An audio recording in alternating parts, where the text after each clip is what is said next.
itu kami diminta untuk mengumpaskan ke sekolah dan komunitas-komunitas praktisi yang ada di lingkungan sekitar. Ini juga sudah pernah saya lakukan di komunitas KKJ, dan ini maaf karena harus sempat dilaksanakan di sekolah. Jadi untuk hari ini materinya itu adalah materi budaya positif. Kalau kita mendengar kata budaya positif ini tentunya sudah terlintas dalam pikiran kita apa kira-kira yang akan kita lakukan dalam menciptakan budaya. Pertama, sekolah mampu menciptakan budaya positif di sekolah sejalan dengan konsep pendidikan menurut pemikiran Ki Hajar Dewantara. Kemudian tujuan pembelajaran yang kedua yang kita capai, bagaimana kita mengamati sistem perencanaan di sekolah yang dapat menciptakan lingkungan positif serta mendukung murid menjadi pribadi yang bahagia, mandiri, dan bertanggung jawab sesuai dengan filosofi pendidikan Ki Hajar Dewantara. Nah, salah satu dan itu tujuan umumnya itu untuk mewujudkan visi pendidikan nasional, di mana visi pendidikan nasional itu adalah mewujudkan anak Indonesia memiliki profil pelajar Pancasila, di mana profil pelajar Pancasila ini memiliki 6 dimensi. Pertama itu beriman, bertakwa kepada Tuhan Yang Maha Esa, dan berakhlak mulia. Kemudian ada berkebinekaan global. Jadi ini ambil budaya positif. Kenapa budaya positif? Karena dalam untuk kurikulum merdeka ke depan, penerapan merdeka belajar itu kita akan kaitkan dengan budaya-budaya positif yang bisa kita ambil, yang bisa kita terapkan di sekolah. Kira budaya-budaya positif seperti apa yang bisa kita terapkan di sini? Sekarang tidak asing lagi di telinga kita bahwa ada yang namanya kurikulum merdeka. Paradigma kurikulum merdeka, hanya saja itu belum kita kupas, tapi sebelum kita masuk ke situ setidaknya kita bisa ada gambaran sedikit walaupun sudah kita terapkan. Jadi banyak sebenarnya sudah kita terapkan, hanya saja ada yang mungkin sudah melenceng. Jadi sebenarnya kurikulum merdeka gambaran yang lebih lengkap tentang merdeka belajar itu ada yang kita kenal dengan platform Merdeka Mandiri. Itu bisa kita akses dengan akun pelajar kita. Makanya selalu digaungkan, selalu diingatkan bahwa akun belajar itu mempunyai manfaat yang sangat besar.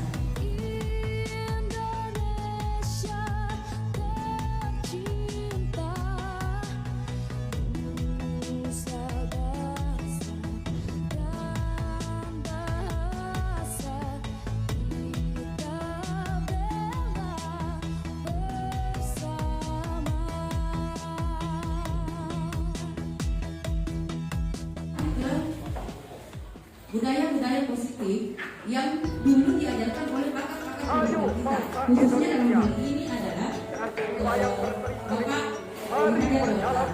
Filosofi pendidikan menurut Ki Hajar Dewantara itu upaya menuntut segala kodrat yang ada pada anak agar mereka dapat mencapai keselamatan dan kebahagiaan yang setinggi-tingginya, baik sebagai manusia maupun sebagai anggota masyarakat. Jadi menurut Ki Hajar Dewantara ini pendidikan itu adalah upaya seorang guru untuk menuntun. Jadi kita di sini tugasnya adalah menuntun anak untuk mencapai kebahagiaan yang setinggi-tingginya, itu baik sebagai manusia dan sebagai masyarakat. Jadi bagaimana kita membentuk pribadinya anak sehingga bisa diterima di masyarakat.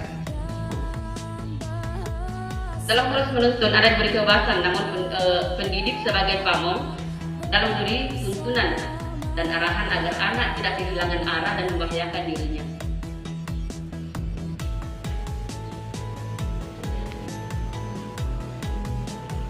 Ki Hajar Dewantara meneruskan pendidikan sebagai ladang, di mana kita sebagai guru itu adalah petani dan murid itu adalah tanaman.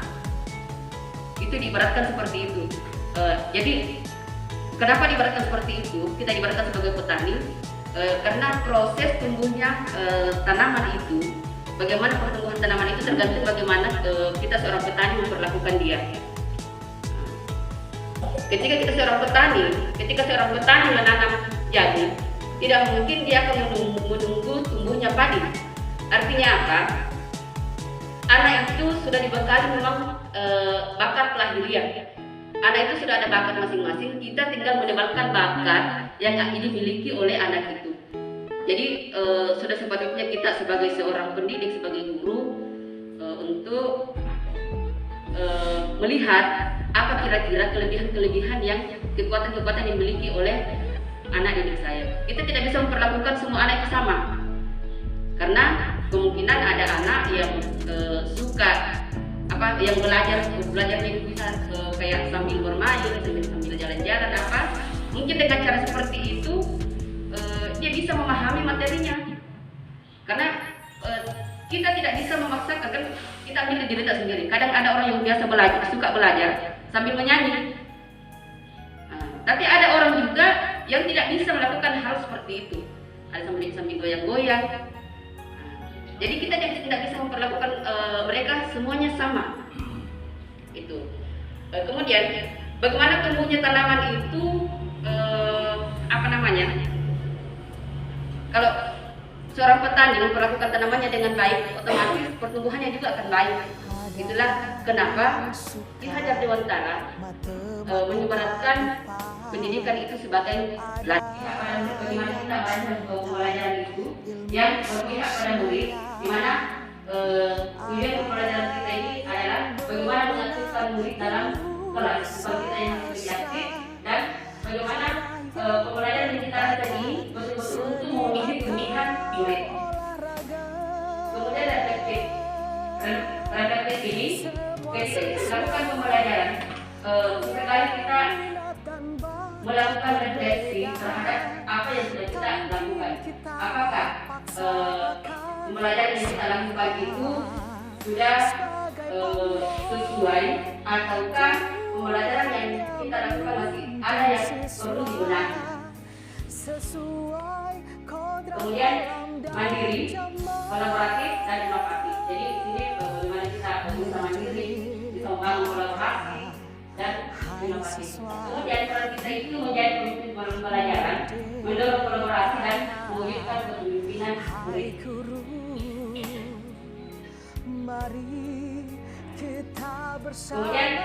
untuk mewujudkan ide, kita masuk di budaya positif. Untuk Indonesia di depan guru bisa. Jadi budaya positif ini merupakan perwujudan dan nilai-nilai kebajikan yang diterapkan di sekolah, diantaranya bagaimana menciptakan lingkungan positif yang terdiri dari warga sekolah yang saling mendukung, saling belajar, saling bekerja sama hingga tercipta kebiasaan-kebiasaan baik.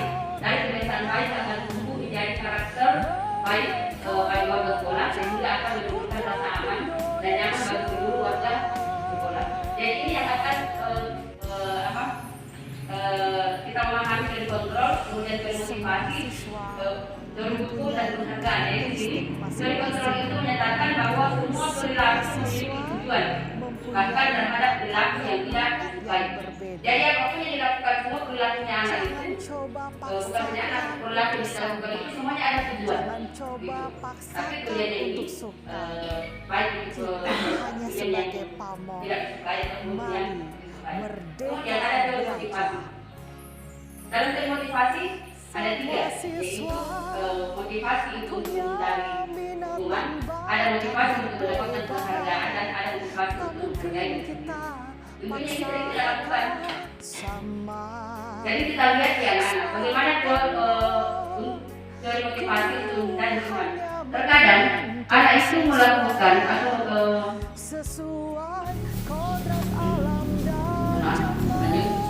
jadi di sini kita lihat di kalangan peserta didik kita, mereka itu termotivasi melakukan peraturan yang kita terapkan di sekolah itu. Dia melaksanakan itu hanya semata-mata untuk menghindari hukuman. Mereka dalam sikap itu tujuannya menghindari hukuman. tujuannya untuk menghindari hukuman. Jadi mereka menerapkan aturan yang kita terapkan di sekolah itu semata-mata untuk menghindari hukuman. Kemudian ada juga termotivasi untuk mendapatkan penghargaan.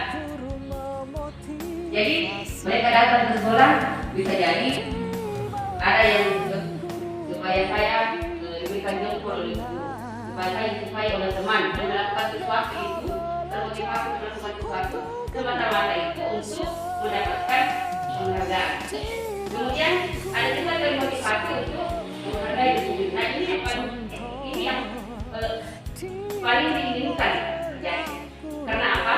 Ketika anak melakukan sesuatu, termotivasi melakukan sesuatu itu karena untuk menghargai diri sendiri, itu berarti itu adalah dorongan dari dalam.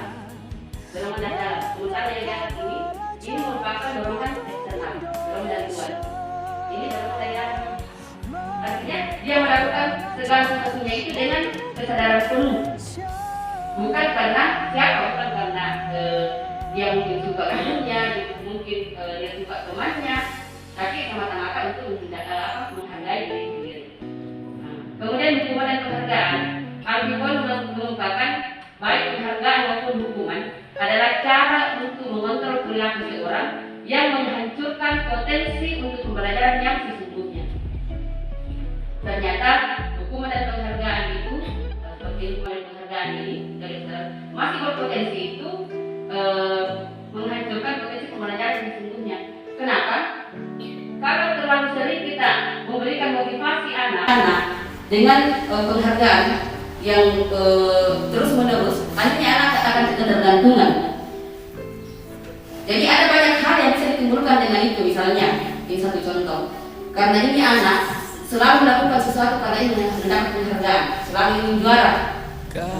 Coba nak lakukan ini, saya kasih ini. Selalu dia dapat itu. Ketika suatu saat dia berambisi untuk meraih sesuatu, mungkin ada yang dia inginkan, tapi itu tidak terpenuhi, jadinya dia akan kecewa. Dia akan kecewa karena apa yang dia harap untuk didapatkan itu dia tidak dapatkan. Dia tidak mendapatkan penghargaan yang dia inginkan. Akhirnya dia akan merasa kecewa, dan terkadang kalau misalnya orang itu terlalu kecewa itu justru down jadinya. Nah, itu karena itu salah satu contohnya. Nah, di sini posisi kontrol kita sebagai seorang guru. Ada guru membuat rasa bersalah, ada guru yang kita sebagai teman, ada yang memantau dan ada yang mengajar. Guru sebagai penghukum yang mana disebut sebagai penghukum?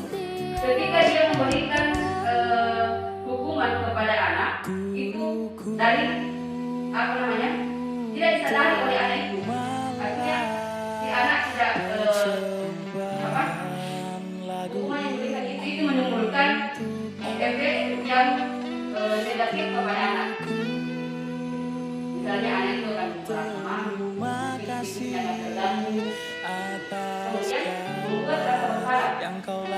Bagaimana posisi kontrol guru yang membuat rasa bersalah itu? Ketika misalnya kita bicara pelan sama anak, tapi bahasa kita itu bisa kayak membuat si anak yang merasa bersalah. Misalnya anak gara-gara kita ini terus terang kita di rumah sekali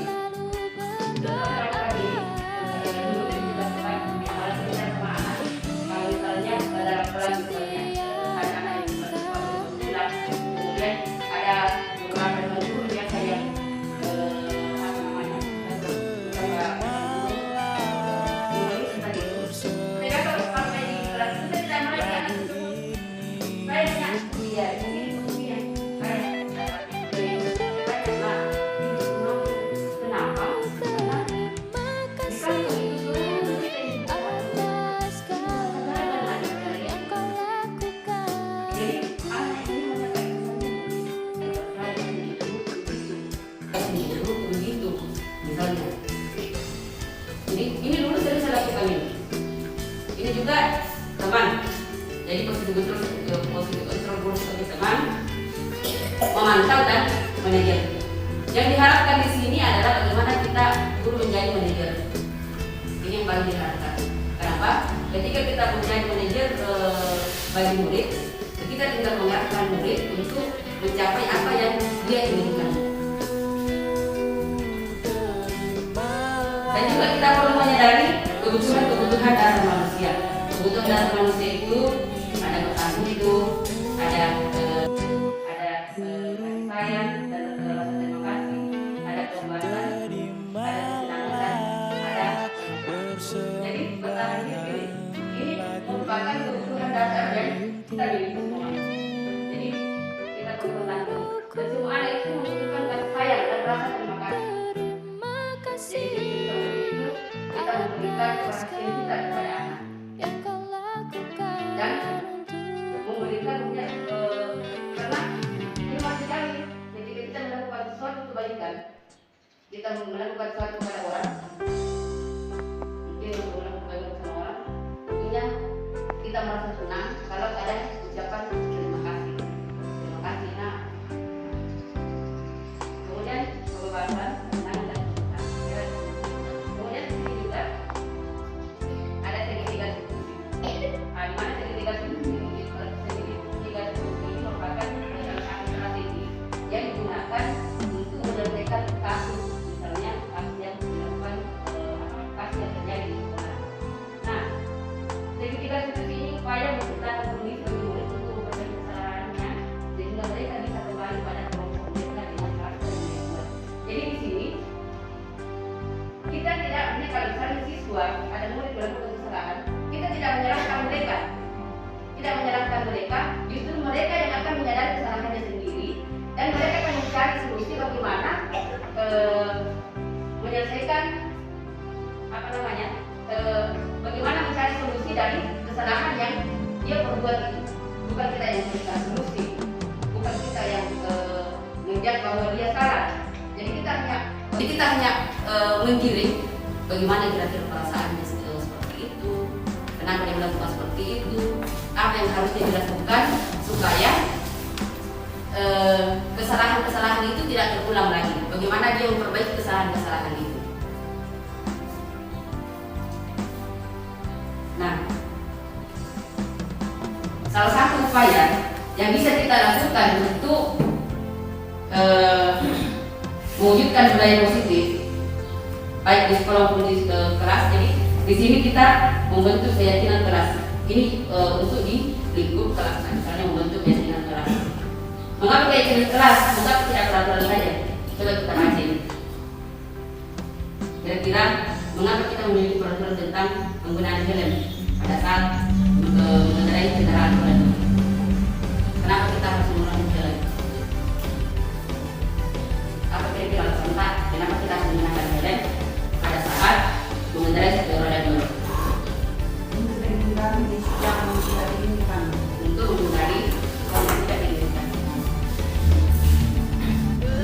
Mengapa kita memiliki peraturan tentang penggunaan masker dan mencuci tangan setiap saat? Jadi ini jawabannya beragam. Apa kira-kira jawabannya? Bisa jadi pertanyaan imunisasi itu untuk keselamatan. Pertanyaan kedua itu untuk kesehatan dan juga untuk keselamatan. Nah, nilai keselamatan dan kesehatan itulah yang disebut dengan keyakinan. Jadi keyakinan ini berangkat dari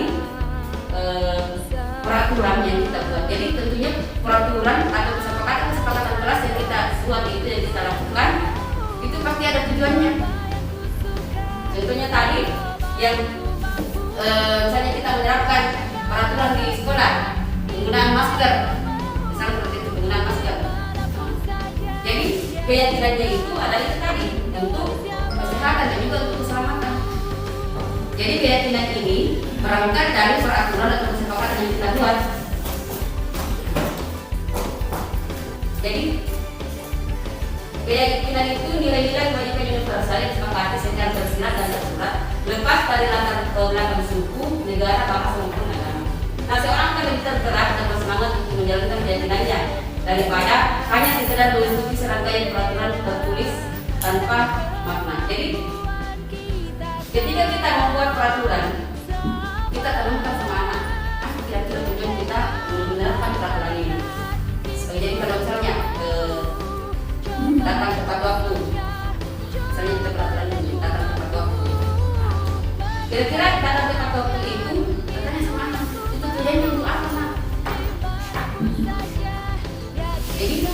nilai keyakinan yang di situ adalah komitmen.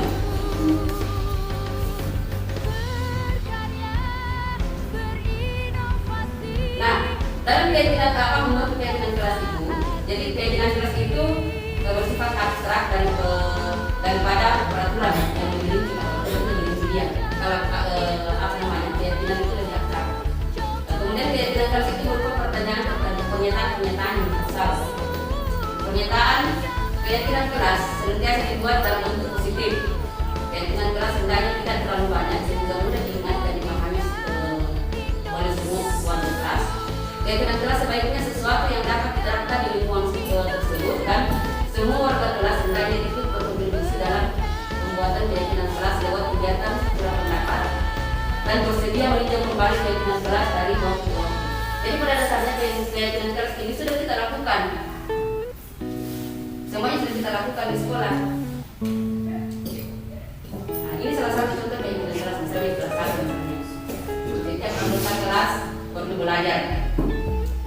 Setiap anggota kelas perlu senang, melakukan tugas, saling menghargai dan merasa aman. Kemudian untuk contoh kelas misalnya bersikap positif, menjadi diri yang terbaik, percaya dan menghormati orang lain, berkomitmen terhadap setiap tugas dan senantiasa membantu.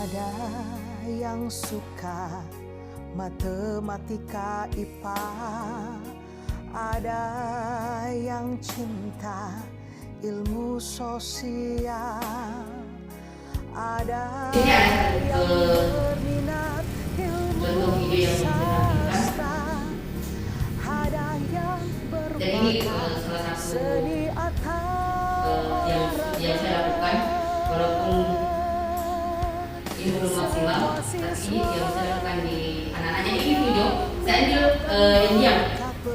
Video saya ambil yang diam kecuali pada saat penyelesaian kasusnya itu pertama saya ambil yang diam, tapi karena saya butuh dokumentasi saya ulang kembali videonya masih dengan adegan yang sama.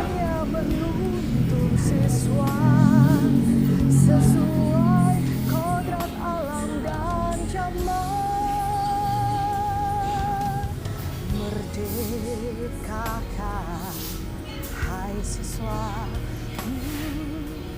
merdekakah, hai guru, mari kita bersama wujudkan merdeka belajar untuk Indonesia. Di depan guru bisa memberi contoh, di tengah-tengah guru memotivasi, di belakang guru memberi dorongan. Merdeka belajar untuk Indonesia.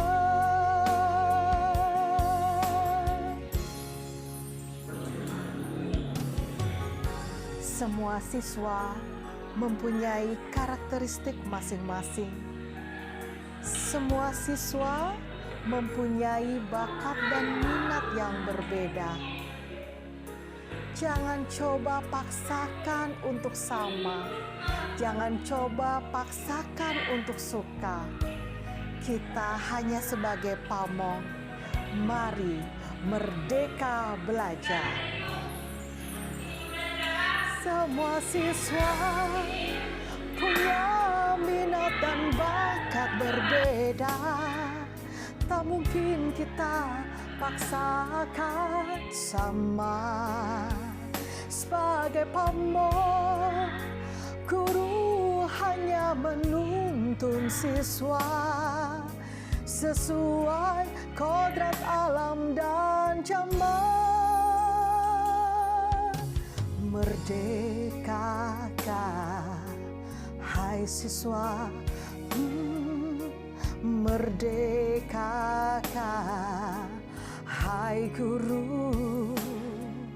Mari kita bersama wujudkan merdeka belajar untuk Indonesia. Di depan guru bisa memberi contoh, di tengah-tengah guru memotivasi, di belakang guru memberi dorongan. Merdeka belajar untuk Indonesia. Di depan guru bisa memberi contoh, di tengah-tengah guru memotivasi, di belakang guru memberi dorongan. Merdeka belajar untuk Indonesia. Merdeka belajar untuk Indonesia.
Kau mengajariku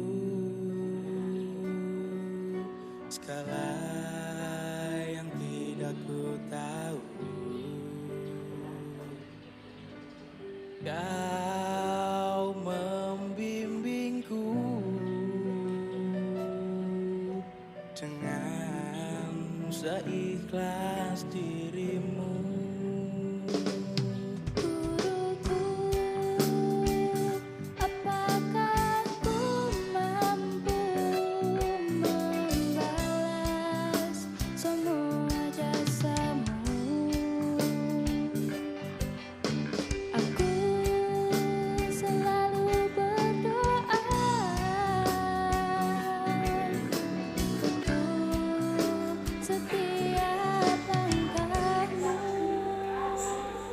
Guruku,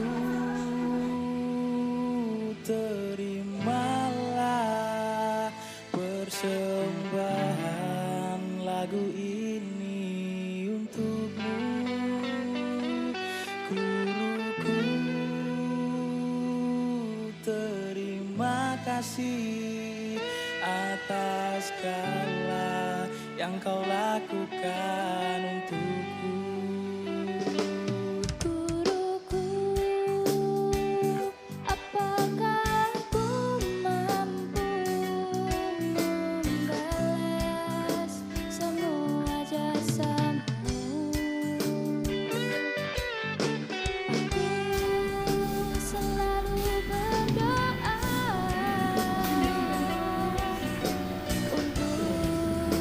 Setiap langkahmu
Di sini, mohon maaf, saya tampilkan di sini ada WhatsApp yang saya buat,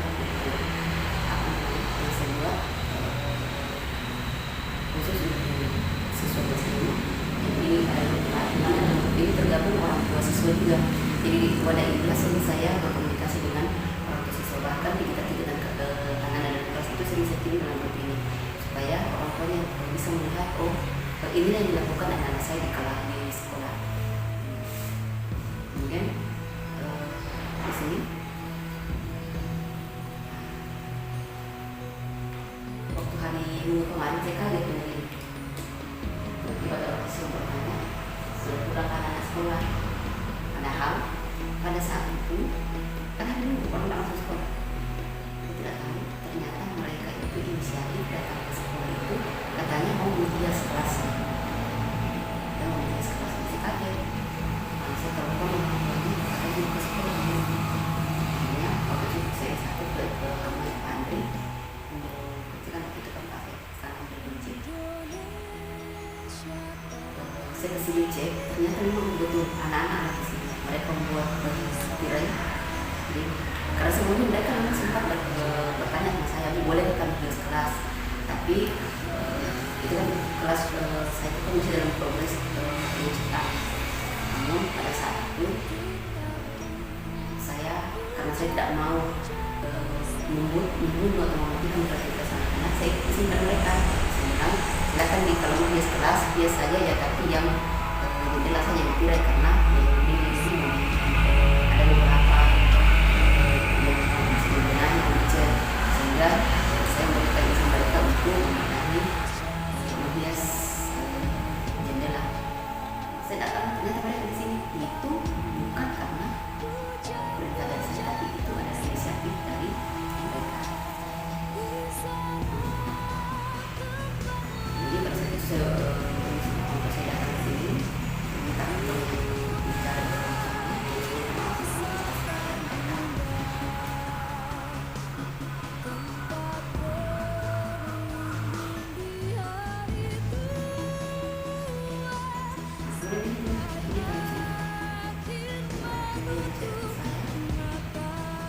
katanya anak semakin semangat sekolah karena punya guru bersama. Bahkan ada salah satu guru yang mengatakan bahwa anaknya menginginkan tinggal bersama sekolah, tapi anaknya malah tidak mau karena anaknya lebih memilih untuk pergi ke sekolah dibanding mengakhiri anak dulu. Jadi maka dari hal-hal kecil saja, apa yang bisa dilakukan kepada yang dilakukan sekolah untuk senantiasa melihat mereka, cerita, karena mereka akan merasa dekat dengan mereka. Jadi Bapak Ibu, yang tadi itu yang saya tampilkan yang coba saya lakukan beberapa waktu yang lalu. Ini lebih ke bagaimana kita seorang guru itu tidak menyalahkan serta-merta menyalahkan anak ketika melakukan kesalahan, karena katanya segala yang dilakukan seorang itu pasti punya tujuan, jadi mereka pasti punya alasan. Jadi yang pertama tadi ada siswa yang terlambat itu ketika dipanggil sudah sadar dengan kesalahan sendiri.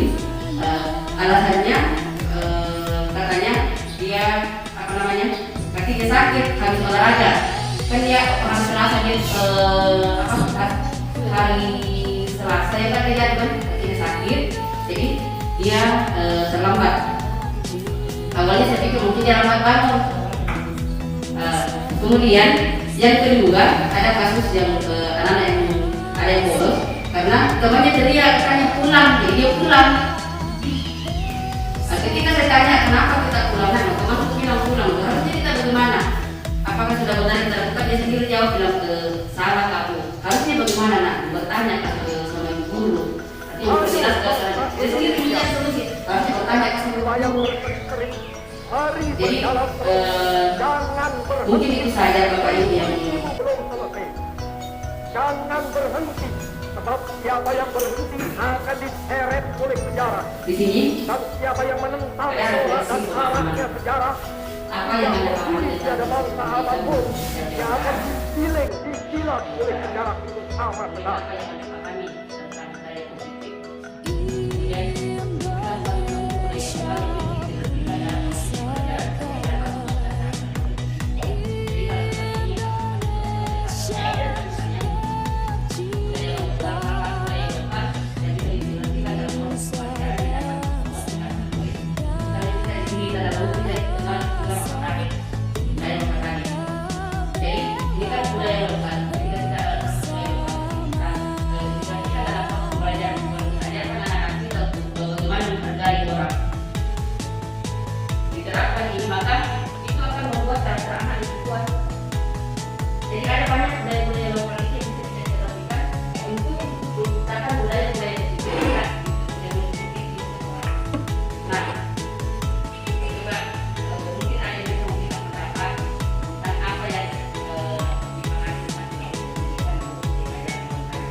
Like banyak-banyak.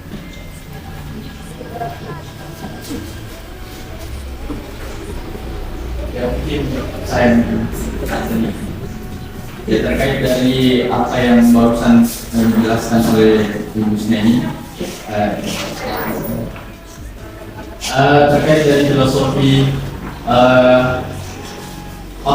filosofi menurut Hajar Dewantara tentang budaya positif sendiri di sekolah. Saya sih pandangan saya, menurut saya ambil dari slogan dari Hajar Dewantara sendiri. Ada tiga slogan yang sangat sering ya, yang digaungkan, yaitu tinggal sosok dia menggunakan Demi kandaya. yang artinya itu kalau tinggal sosok itu di depan, dia harus menjadi contoh memberikan contoh. Jadi sebelum kita menginstruksikan atau sebelum kita ingin membentuk karakter peserta didik itu seperti apa, paling tidak kita selaku gurunya harus memberikan contoh dulu. Ya, seperti tadi yang dikatakan Ibu Sneni, kalau kita mau membuat komitmen di kelas untuk anak-anak datang tepat waktu, paling tidak kita harus memberikan contoh. Kita sebagai guru harus datang lebih dulu tepat waktu di sekolah.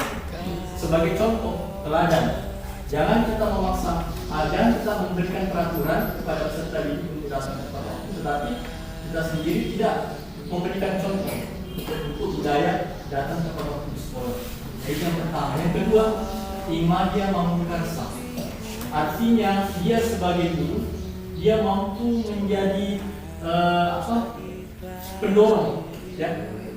Dia mampu menjadi penggerak sehingga anak-anak ini mampu memberikan respon, ya. Mampu yang tadinya dia ragu-ragu menjadi yakin. Apa yang tadinya dia mau lakukan, yang awalnya ragu-ragu, dia menjadi yakin. Nah, ini tugas guru, membuat keraguan anak itu hilang. Ya. Kemudian yang terakhir itu adalah di belakang memberi dorongan. Ya. Tuturi Handayani. Di belakang memberi dorongan. Ya. Tuturi Handayani. Koreksi saya kalau salah, mungkin saya lupa ya. Tuturi Handayani. Nah, jadi dia mampu mendorong peserta didik ini untuk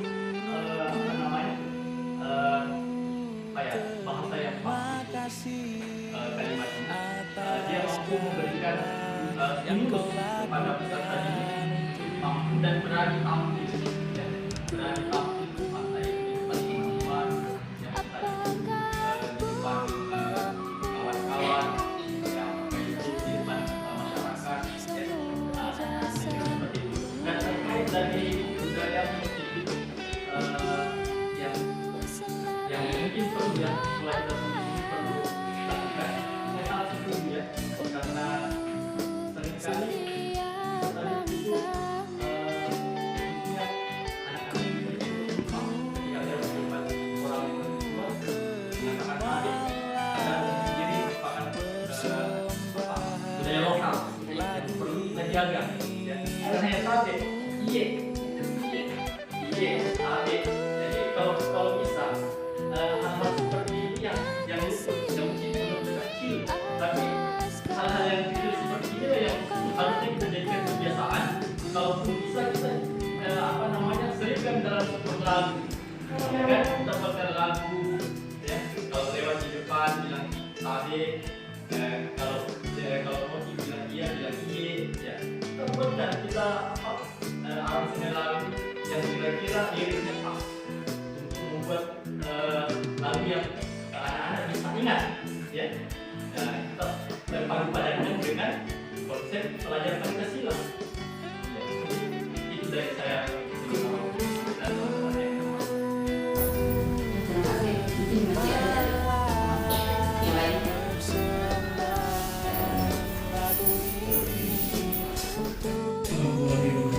Waalaikumsalam warahmatullahi wabarakatuh. Setelah rembukan tadi diskusi yang sangat panjang,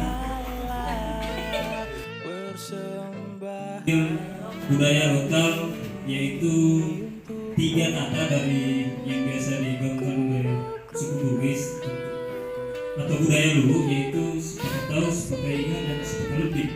Kita mengambil budaya Sipakainga,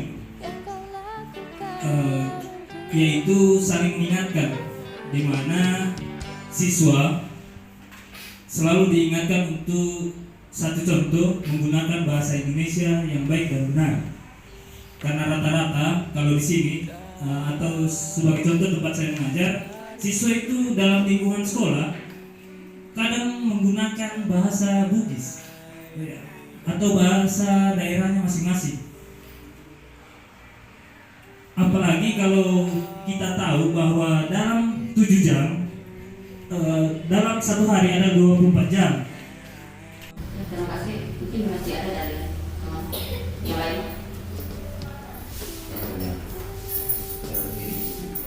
Pak, ada salah dalam mengeluarkan kalimat. Jadi mengutip dari filosofi pendidikan menurut Ki Hajar Dewantara, yang dimana penjabaran dari filosofi tersebut tentang bagaimana seorang siswa dapat mengetahui kekuatan diri atau kodrat yang dimilikinya, sehingga dapat membantu murid tersebut dapat berkembang menjadi pribadi yang cakap, mengatur hidupnya dengan tanpa diperintah oleh orang lain. Dapat membantu siswa yang merasa kurang dari berbagai hal dibanding dengan siswa lain. Mungkin masih ada dari yang lain.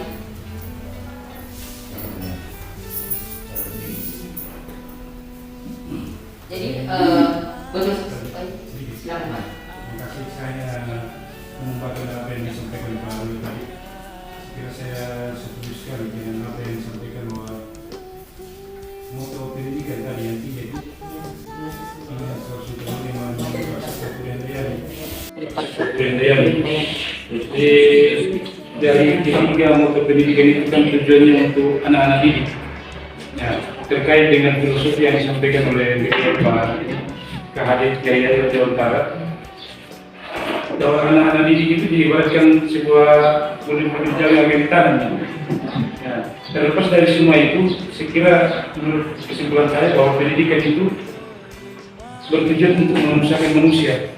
Kalau pendidikan itu untuk manusia, dia terhadap hewan bukan dididik. Ya, jadi saya kira dari saya cukup itu saja, bahwa pendidikan itu adalah untuk memanusiakan manusia. Yang masalah bagaimana caranya memanusiakan manusia terlepas dari tenaga pendidiknya, tergantung tenaga pendidiknya, seperti yang sudah dijelaskan oleh beliau tadi Pak Ruli. Terima kasih. Terima kasih. Mungkin masih ada yang mau tambahkan lagi yang lain. Jadi seperti tadi kita dengar dari 2 rekan kita, itu sangat luar biasa. Di mana di sini yang dikatakan itu adalah yang dikatakan kami tadi 3 slogan yang selalu digaungkan oleh Ki Hajar Dewantara, yaitu tinggal usul Solodo, timanya mengungkap dan keturi handayani. Jadi bagaimana kita seorang guru bisa berada di depan. Nah, inilah salah satu tujuan kita sebenarnya.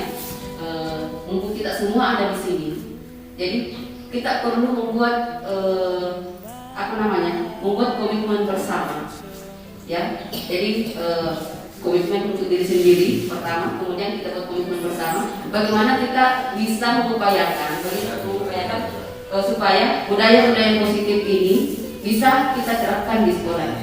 Dengan itu tadi, bagaimana kita bisa, seorang guru bisa berada di depan, berada di tengah, dan berada di belakang murid untuk memberi untuk menuntun mereka.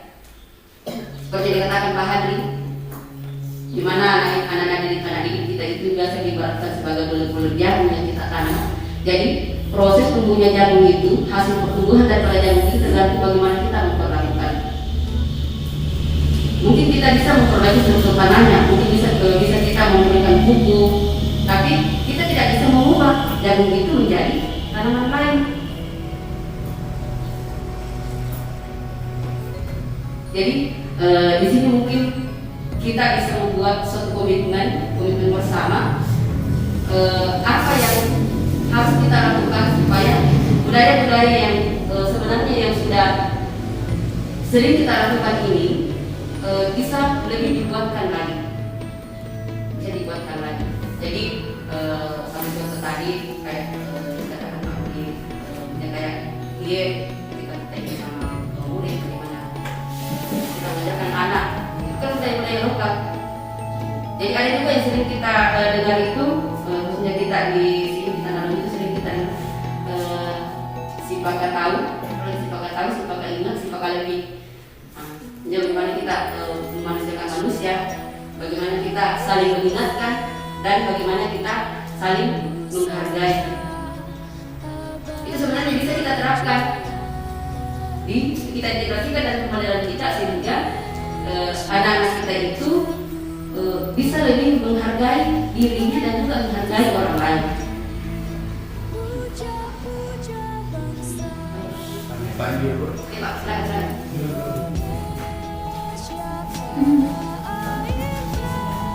Jadi harapan kita bersama. Jadi saya berdiri di sini bukan karena saya mau menggurui, bukan karena saya sudah lebih paham atau saya sudah menerapkan semuanya. Saya juga masih sangat kurang. Bahkan di antara semuanya saya mungkin yang paling ini termasuk saya juga orang baru, saya kayak baru di bidang pendidikan.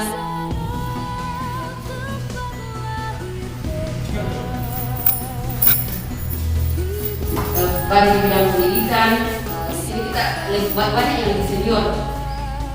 Jadi saya berdiri di sini bukan berarti saya menggurui, Bapak Ibu ya, menggurui. Bukan berarti bahwa apa yang saya tampilkan di sini semua sudah saya terapkan, tapi di sini di awal saya itu berbagi, ya, jadi berbagi. Bagaimana kita saling mendukung, bagaimana kita saling berkolaborasi supaya apa yang kita bahas hari ini bisa kita terapkan di sini. Kita terapkan kita di sekolah kita, karena sudah banyak budaya-budaya yang budaya lokal yang sebenarnya bagus kita terapkan itu, tapi sudah berguna. Banyak yang budaya makanan, bagaimana kita menghargai orang jalan depannya.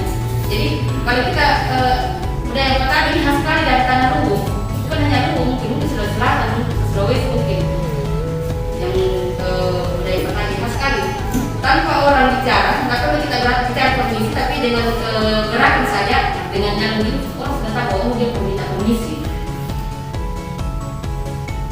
Jadi itu yang kemudian misalnya bagaimana kita ada tadi dari 3 institusi, bagaimana kita menyelesaikan kasus di sekolah, bagaimana kita menyelesaikan kasus dengan anak yang tidak menyalahkan anak secara langsung, tapi menuntun anak itu bagaimana caranya supaya mereka bisa menyadari bahwa apa yang saya lakukan ini masih keliru.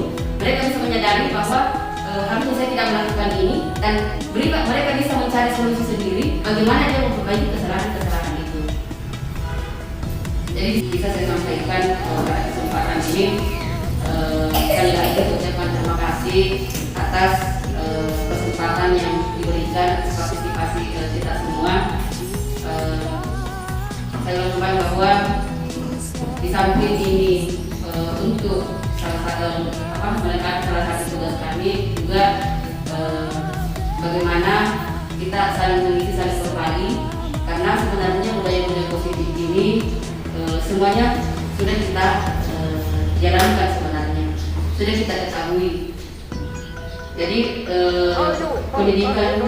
pendidikan yang dihajar lontar itu bukan hal yang baru sebenarnya, tapi dari sejak dulu, bahkan sejak kita masih mulai kita menyambut dunia pendidikan itu sudah dilaksanakan, sudah diterapkan. Hanya saja seiring perkembangan zaman ada pergeseran mulai dari budaya, ada pergeseran jadi kita bisa bandingkan bagaimana kita sekolah dulu, bagaimana kita sikap kita kepada guru, bagaimana sikap anak-anak sekarang pada guru. Tapi bukan berarti bahwa ketika kita mendidik anak kita mau samakan di zaman kita dulu, karena katanya Ki Hajar Dewantara itu selalu menggaungkan bahwa bagaimana kita seorang guru itu mendidik anak itu sesuai dengan kodrat alam dan kodrat zaman. Jadi kodrat alamnya itu bagaimana kita mendidik anak itu sesuai dengan kondisinya. Itu kodrat alam, bagaimana kondisi daerah kita mendidik, artinya itu yang kita integrasikan dengan budaya-budaya lokalnya. Kemudian kodrat zamannya itu bahwa kita mendidik anak itu disesuaikan dengan zaman. Jadi kalau dulu kita di zaman dulu kita belajar mungkin kita menggunakan alat seadanya, dulu itu masih menggunakan kapur. Nah, dulu itu misalnya belum menggunakan alat-alat peragam media pembelajaran yang masih sangat sederhana, yang masih sangat dengan alat seadanya. Tapi sekarang kalau bisa mungkin karena kita ada di era digital, bagaimana kita menerapkan pendidikan itu kita sesuaikan dengan kondisi zaman sekarang. Bagaimana kita menyajikan materi-materi kita itu dengan menggunakan teknologi-teknologi yang ada sekarang, menggunakan teknologi digital. Mungkin itu saja dari saya. Saya akhirnya dengan ucapan billahi taufiq wal hidayah. Wassalamualaikum warahmatullahi wabarakatuh.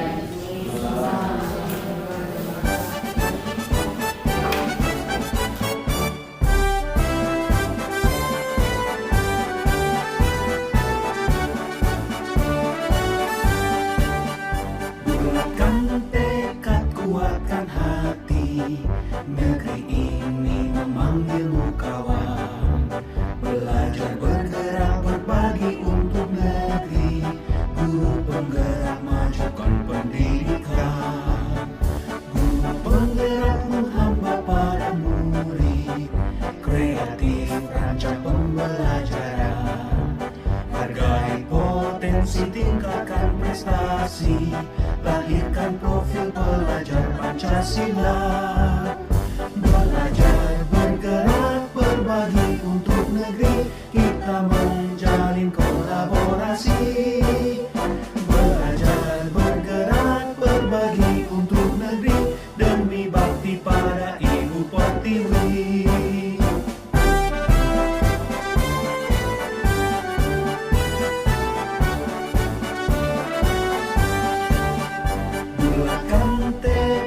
Kuatkan hati, negeri ini memanggilmu kawan.